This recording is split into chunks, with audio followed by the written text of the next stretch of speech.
Mr. Hernandez designed the box for his company's newest line of gummy candies, as shown below. Use the ruler on the mathematics chart to measure the dimensions of the net of the box to the nearest tenth of a centimeter.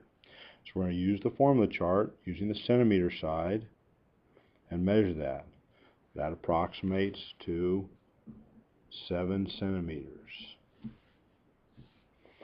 Now I need to make 3 dimensions, because if that's 7 centimeters, so is this, and so is this. Okay, if I measure the side of the box right here, I'm going to get approximately 1, there's 1.5, 6, 7, it looks like 1.8 centimeters from there to there. If this is 1.8, because of the way the box comes together, this dimension here is also 1.8. This one here is 1.8. This one here is 1.8. Okay, there's one more side to measure. It's going to be over here. I want to keep my ruler in place, so I'm going to turn the paper. It looks like approximately 4.9 centimeters from there to there.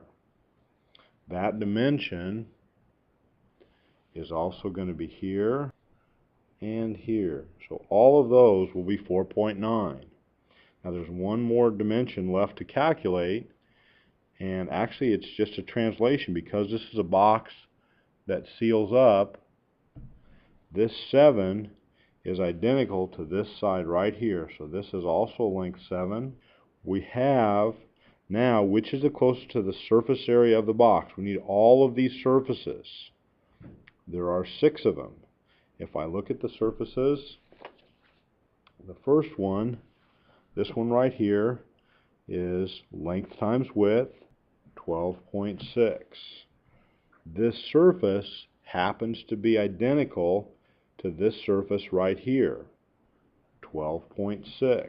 So this big surface is 34.3, 8.82. This one is 8.82. I just need to add all those up to get a total surface area calculation. So I've got 2 times 12.6. I'm adding.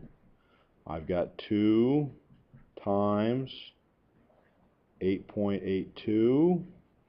And the last 2 sides we're still adding are 2 times 34.3. So I'm going to calculate those all by 2 and then add them together, and I get 111.44, which is closest to answer choice C. On problem number 2, a square has an area of 9 centimeters. What is the length of its diagonal? So the first thing you want to do is draw a picture of your square. If it's a square with an area of 9, all sides measure 3. I know that since it's a square, I have a right angle here.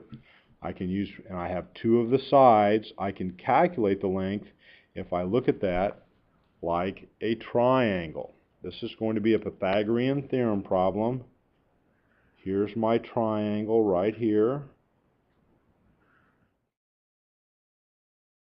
18 equals c squared.